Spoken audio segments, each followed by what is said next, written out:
Fala galera, tudo bem com vocês? Eu sou Mariana Mascarenhas, jornalista e pesquisadora do Centro de Estudos Logoimagéticos Condés Fotós, e aqui ao meu lado está o professor Dr. Jack Brandão, diretor do Condés Fotós. Tudo bem, professor Tudo bom, Jack? Mari? Tudo bem, pessoal? Bom, antes de mais nada, eu queria te perguntar uma coisa, professor. Você usa o aplicativo da Uber? Você tem ele? Bom, eu tenho, usar eu uso. Só que eu vou te falar uma coisa, depois da série que eu assisti, eu fiquei pensando muito se eu vou usar, se eu continuo usando. Só que, infelizmente, é o seguinte, a gente necessita hoje de uma tal forma que... Bom, vai, Mari. Olha, professor, eu confesso que esta semana também eu quis desinstalar esse aplicativo com a raiva que eu fiquei. Por que estamos falando isso, afinal de contas? Por causa de uma série que está dando o que falar, estreou neste mês pela Paramount, é a série Super Pumped, A Batalha pela Uber. Isso mesmo, ela traz a história aí do criador da Uber, Travis Kalanick, interpretado pelo ator Joseph Gordon-Levitt. E nós vamos falar justamente sobre essa série e uma série de polêmicas que ela traz aí envolvendo o criador da Uber. Aí muitos vão dizer, mas série é ficção. Bem, não é assim quando se trata do caso do fundador da Uber, que nós fomos atrás. Tem muita coisa polêmica, talvez até vocês aí queiram desinstalar o aplicativo da Uber, hein? Não pode esquecer que a série é baseada num livro com o mesmo nome e foi feita a partir de muita pesquisa. Eu próprio sou romancista e eu escrevo normalmente romances históricos. Então a pesquisa que é feita para se criar um romance histórico é algo assustador e absurdo, principalmente de autores realmente sérios. Ninguém vai fazer um romance falando de uma pessoa, de um bilionário, assim à toa, ou seja, é pesquisa, Bom, nós vamos falar, mas antes eu peço para vocês, olha, deem um like neste vídeo, mais do que dar um like, olhem aí o botãozinho vermelho, inscrevam-se. E pessoal, comentem, caramba, o pessoal, mas você sabe o que é engraçado que a gente vê? Viu, Mari? O pessoal comenta com a gente no WhatsApp. Pessoal, vamos comentar aqui porque o WhatsApp não vai dar din-din pra gente. O WhatsApp, cara, a gente está construindo para que a gente possa manter o canal. Podem comentar no Zap, mas comentem aqui. Exatamente, vamos lá. Bom, vamos pedir para que venha a vinheta para a gente começar a falar sobre esse babado que é um babado. Vamos lá, vinheta!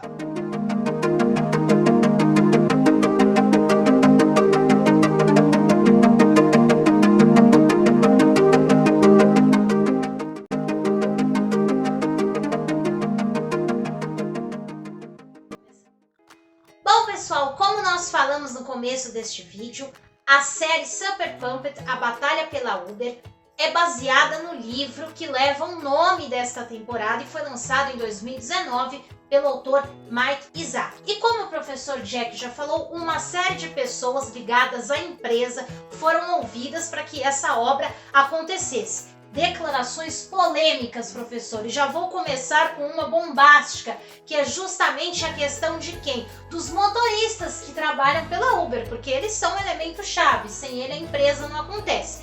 E o que se passa, né? E a série ela vem mostrar isso. A Uber, ela constrói aí uma imagem de falsa liberdade para esses motoristas, principalmente no começo, né, professor? Porque ela se revela aí uma inovação, né? Já vou passar a pergunta para você. Ela se revela uma grande inovação, aliás, o próprio Travis, ele, por saber da grandiosidade do que ele criou, ele se revela um ser extremamente arrogante, ganancioso, preocupado só com dinheiro e que não se importa com a situação aí dos motoristas. À medida que o tempo vai passando, eles percebem que essa ideia de liberdade, que eu posso empreender, não passa de uma construção imagética, né? Isso que eu quero saber do professor. Eles acabam sendo o que, esses motoristas? Escravos do capitalismo. E o Travis pouco se importa. Há uma cena, inclusive, em que se fala, né? O investidor ali está preocupado com o cenário do Brasil, muitos motoristas morrendo aqui com a violência do Rio de Janeiro. E ele, mas isso sempre aconteceu, o que eu posso fazer? Professor, seria a Uber aí uma construção, uma pura construção imagética? Bom, Maria, na verdade é bem isso. Ele criou, sagazmente criou a imagem do empreendedor, ou seja empreendedor. A ideia é essa, nós temos de lembrar o seguinte, quando nós falamos da Uber, não se pode esquecer que nos Estados Unidos, de modo especial, há vários tipos de táxi, e lá é chamado de cab. A própria Uber a empresa era Uber Cab, ou seja, na realidade ele buscou ser uma empresa, é um táxi de luxo. Vamos lembrar, no Brasil ainda existe um táxi chamado radiotáxi. Durante muitos anos foi o táxi top do Brasil. Uhum. Aqui em São Paulo era vermelho e branco esse táxi. Vermelho e branco, eu não lembro se tinha preto, eu não me lembro. Mas havia o rádio, então eram carros grandes, eram carros bons carros, e havia o rádio antes do advento do celular. Então as pessoas que tinham posse iam com esse radiotáxi para cima e para baixo. Nos Estados Unidos também. Só que esses táxis eram táxis pretos, eram carros bonitos, eram carros, os caras engravatados. Só que eles pagavam, normalmente os donos eram empresas. Os motoristas trabalhavam como escravos dessas empresas, ganhando muito pouco. O Travis aproveita essa deixa e promete para esse cara, sejam donos do seu próprio negócio. Sim. Sejam empreendedores, não sejam empregados. Muitos se iludiram, como no Brasil aconteceu também, e compraram o carro. Só que diferentemente do Brasil, que muitos compraram carros populares, lá muitos compraram carros chiques, carros grandes. Por quê? Porque eles seriam os empreendedores, eles seriam os donos do seu negócio. Muitos acreditaram nisso. Só que o Travis é um cara visionário, capitalista visionário. Então, ele cria uma imagem que na realidade não passava de uma miragem. Ou seja, uma imagem falsa. Você vislumbra algo que na realidade não existiu. Muitos quebraram e ele pouco se importou. Nós vimos que a Uber, vários carros da Uber, vários motoristas começaram a fazer greves no mundo inteiro. Quando a Uber começou a expandir, houve uma grande greve, por exemplo, em Paris, em Nova York, aqui em São Paulo nós tivemos, aqui no Brasil nós tivemos. E é isso, é a questão da miragem. Cria-se uma imagem não verdadeira, ou seja, você cria uma ilusão, um paramundo, e a partir desse paramundo as pessoas se deixam levar. Foi o que aconteceu agora no Brasil. Criou-se esse conceito. Você vai ser o quê? O empreendedor, você é o dono do seu negócio. E hoje, infelizmente, a gente está vendo aí muita gente acreditando que é empresário, porque tem um pequenino negócio e acha que é um empreendedor. Pessoal, no capitalismo, o pessoal não está preocupado se você tem ou não tem. O pessoal está preocupado realmente em ter. Os grandes capitais é que estão preocupados em ter. Vocês, como nós, somos meros peões.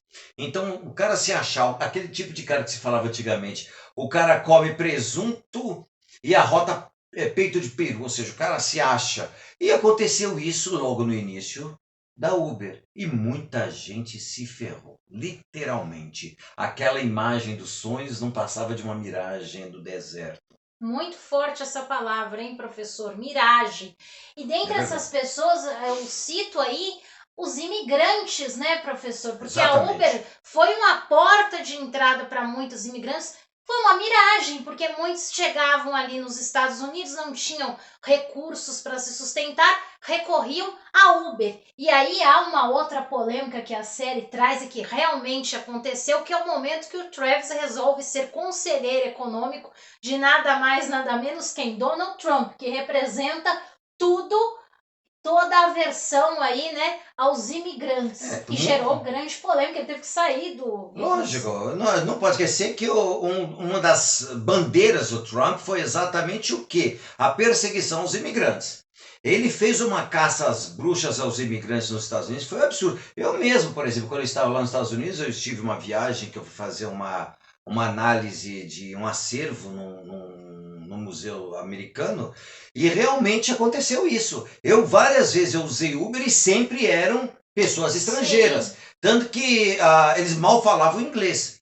Só que na época do início da Uber foi isso, foi muito terrível. A ponto de muitas pessoas começarem a enxergar o Travis, opa, esse cara é um canalha.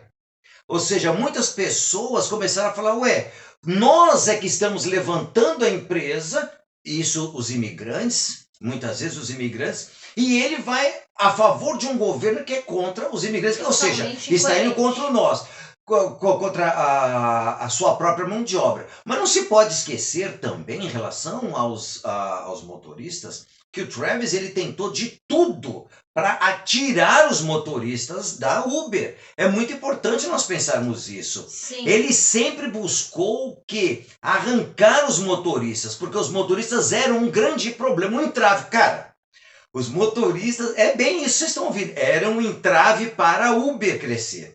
Porque ele queria dinheiro acima de dinheiro, acima de dinheiro. E os motoristas eram um problema. O que ele queria fazer? Carros automáticos. Então ele buscou a vida inteira. Como vai mais dia, menos dia, é capaz que aconteça isso mesmo. Mas é como nós temos no Brasil, de modo especial aqui em São Paulo. Não sei nos outros estados. Nós temos, por exemplo, o motorista e o cobrador. Só que vamos e venhamos. Existe necessidade hoje do cobrador? Nenhuma. O cobrador não serve mais para nada. Só que o que os sindicatos fazem e o governo ainda faz? Ele ainda vai mantendo, de uma forma quase que uma caridade, vamos dizer assim, os cobradores.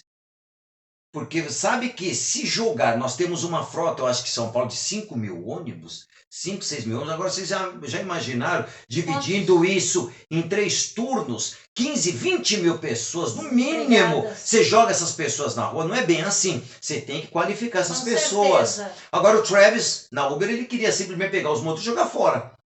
Uma desumanização. É total. Mas ele tratava os motoristas como objeto. Lixo, exatamente. Aliás, não são apenas os motoristas que sofreram. Nós, meros clientes, também, pessoal. Como assim sofrendo com a Uber? Sem perceber, hein? Uma das grandes polêmicas, aliás, a série só tem polêmica, né? Envolvendo o Travis é só polêmica. Mas a outra polêmica aí que também foi bombástica é justamente a forma como a Uber lidava com seus clientes. A gente sabe que essas empresas, né, elas controlam os dados de seus clientes, mas existe um limite para isso, né, professor? Coisa que o Travis não respeitou. Ele controlava os seus clientes até mesmo quando eles estavam fora dos carros, a ponto de o diretor da Apple ameaçar tirar a plataforma da Apple Store.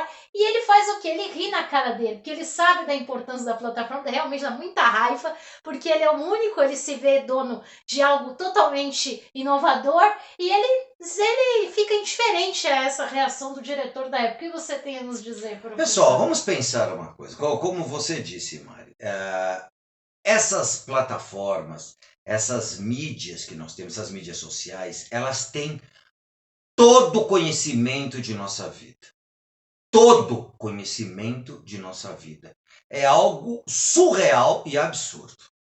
Agora, o que a Uber fez no início foi algo criminoso, mais do que criminoso. Porque o que essas plataformas... Vamos ver, nós estouramos, há pouco tempo estouramos. Foi estourado uma grande...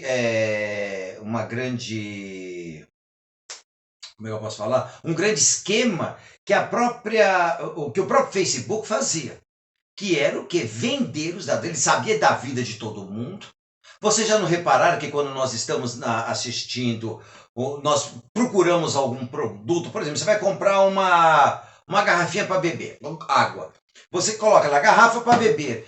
Vai aparecer 1 milhão de garrafas de tudo quanto é loja para vocês. Por quê? Porque os dados são passados. Ou seja, nós temos esses dados, vão encadeando um atrás do outro. E as pessoas dessas empresas acabam vendendo isso.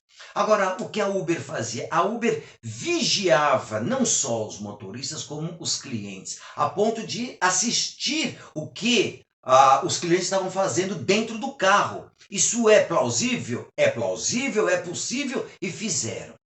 Então nós não temos liberdade alguma. Você acha que você está sendo livre por buscar algo menos invasivo, mas não.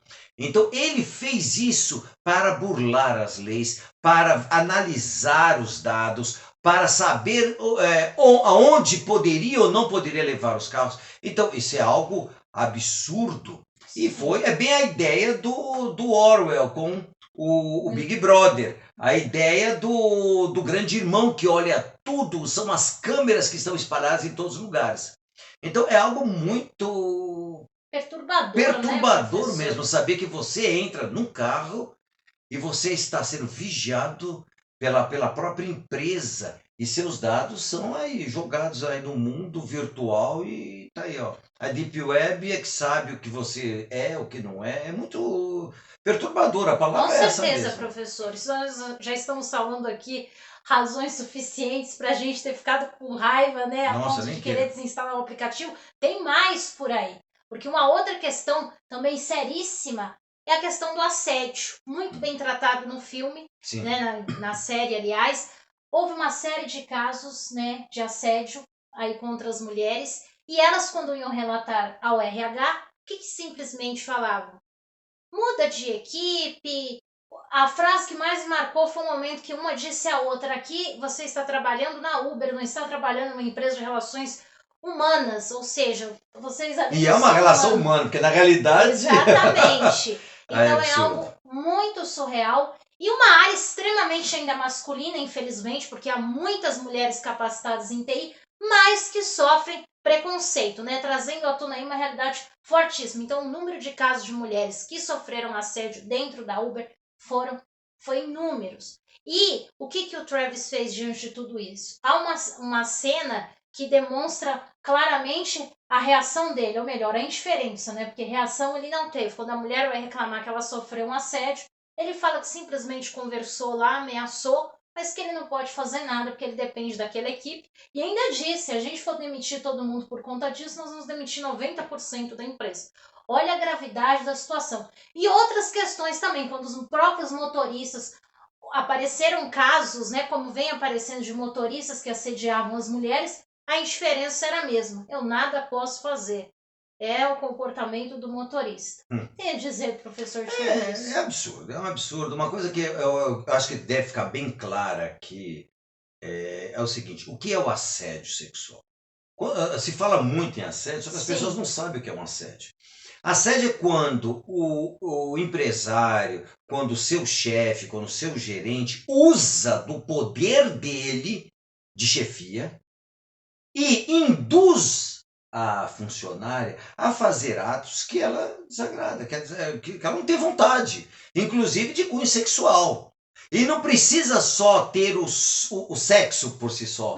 Basta passar a mão, basta um beijo, basta isso, basta aquilo. Infelizmente, ocorre demais isso. E há muitas pessoas que acham que isso não é nada. Muitas mulheres acham que isso é brincadeirinha, mas não é brincadeirinha.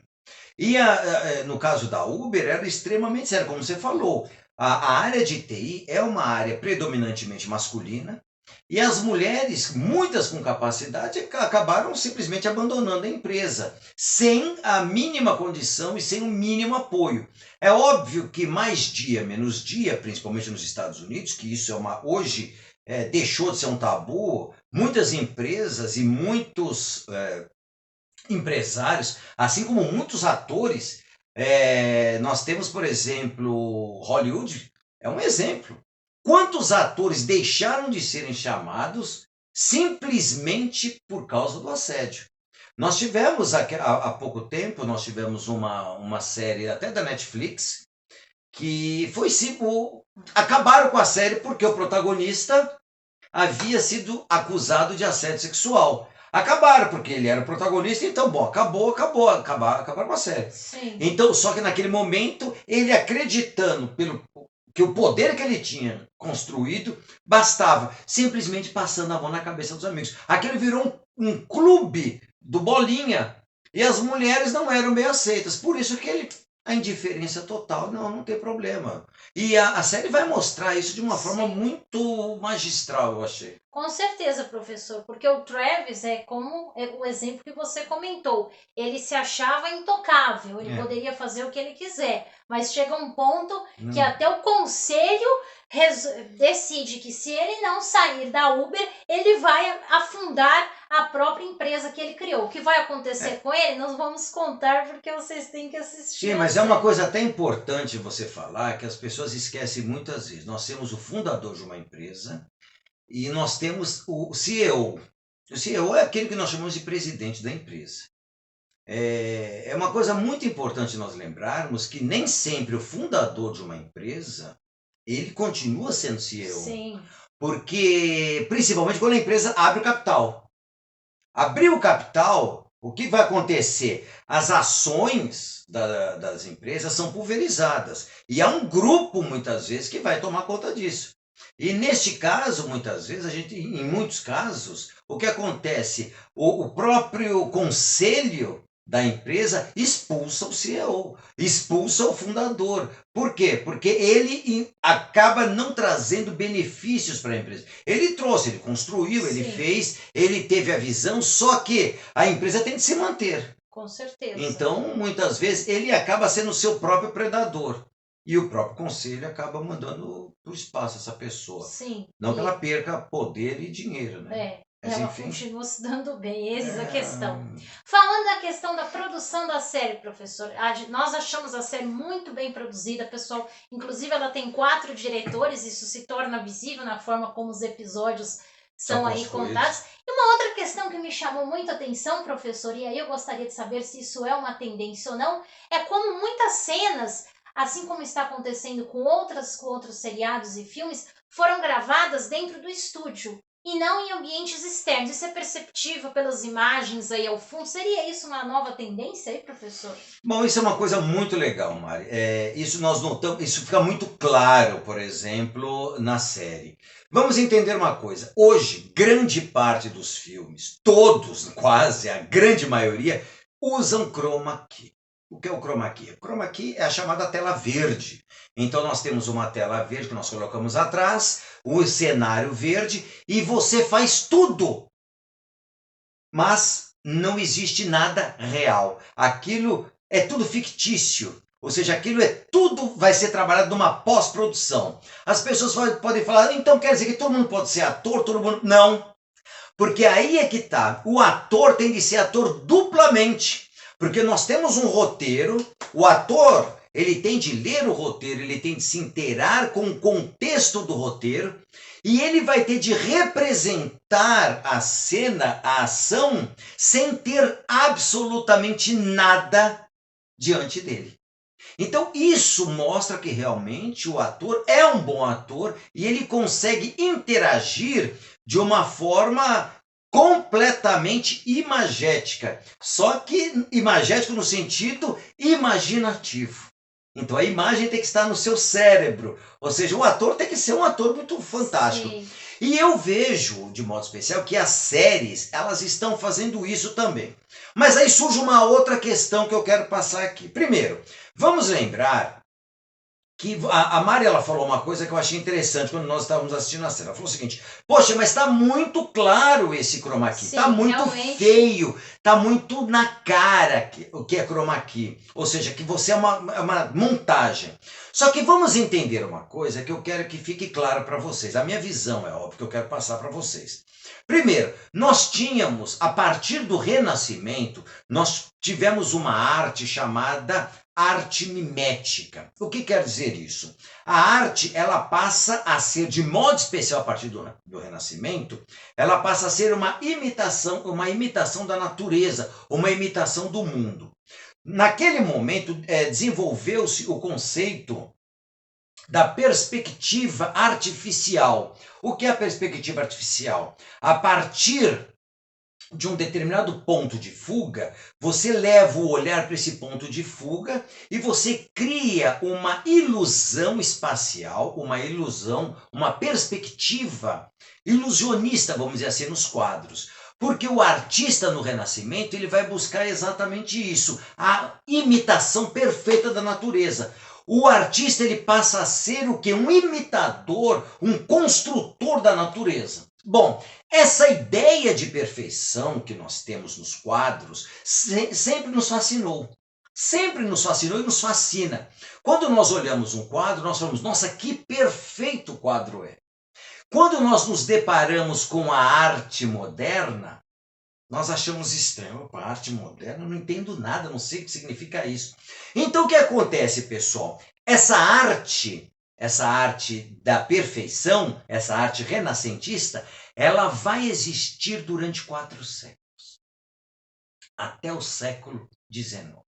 No século XIX é descoberto o processo fotográfico, de impressão da fotografia. Quando a fotografia é descoberta, esse processo, a arte pictórica, vamos dizer, a pintura, ela rompe com o mimetismo. Ela rompe com a imitação da natureza. E ela vai buscar um outro caminho diferente. Só que a ideia que nós temos, ela está muito arraigada ainda. Sim. Porque nossa ideia é buscar a perfeição da natureza. Os filmes, voltando ao cinema, os filmes buscam isso. Quando nós assistimos a alguns filmes, nós queremos ver a perfeição pura do filme. Nós falamos, cara, isso é uma cópia real do mundo. Nós assistimos, por exemplo, esses filmes de super-heróis, esses filmes fantásticos. Nós olhamos aquelas cenas, nossa, aquilo é muito real. Porque para nós tem que se tornar real. Bom, então essas séries, por exemplo, essas séries documentais, essas séries que buscam documentar, contar a vida de uma pessoa, contar a vida, como é o caso da Uber, então elas buscam, eu estou sentindo isso como uma tendência. Então elas mostram realmente isso. E fica muito claro na própria série, há uma cena em que, como você já falou, que está o Travis junto com o presidente da Apple. Então, aí ele começa a perguntar, por que você faz isso, por que você faz aquilo? E o Travis, ele mente muito. Sim. Segundo a série, né? Vamos pensar nisso. Ele mente muito. Então, conforme ele vai mentindo, vão surgindo atrás dele várias cenas. E ele está em determinadas cenas. De repente, quando ele cai em si e vai falar a verdade, o que acontece? Aparece a tela verde, ou seja, entra a real. Porque a realidade é o verde, ou seja, o real não existe. Porque aquilo é tudo uma construção. Sim. Cara, eu acho isso uma coisa muito fantástica. E isso fica claro, como você falou, nós temos 4 diretores. Cada um deles vai explorar uma faceta da verdade. Eu sempre coloco entre aspas, porque para mim não existe verdade, a gente já comentou isso. Mas é isso, eu acho que é uma coisa legal. A gente ainda pode falar mais sobre isso e vamos falar sobre isso, né? Com certeza. Não, ficou aí uma viagem agora pela história da imagem para a gente entender um pouco mais. Mas assistam a série, pessoal, que é bem interessante e ela vem com outras temporadas aí. Aliás, já está prevista a 2ª temporada que vai contar a história de Zuckerberg, o fundador do Facebook. Será que a gente vai querer... Bom, a gente já quis, né, algumas vezes aí desinstalar Facebook, WhatsApp e companhia limitada, né? O Facebook a gente acaba não desinstalando porque a gente ainda tem o canal lá no Facebook também. Eu acho que vale a pena ainda, né? Ainda a gente tem meia dúzia de pessoas que ainda gostam de curtir a gente lá, então... Com certeza, vou aumentar aí pro pessoal. Mas é isso, hoje nós vamos ficando por aqui. Agradecemos a participação que nós queremos, né? Comentando aí, se inscrevendo, curtindo. E até a próxima edição do Imagens em Foco. Tchau, tchau. Tchau, pessoal.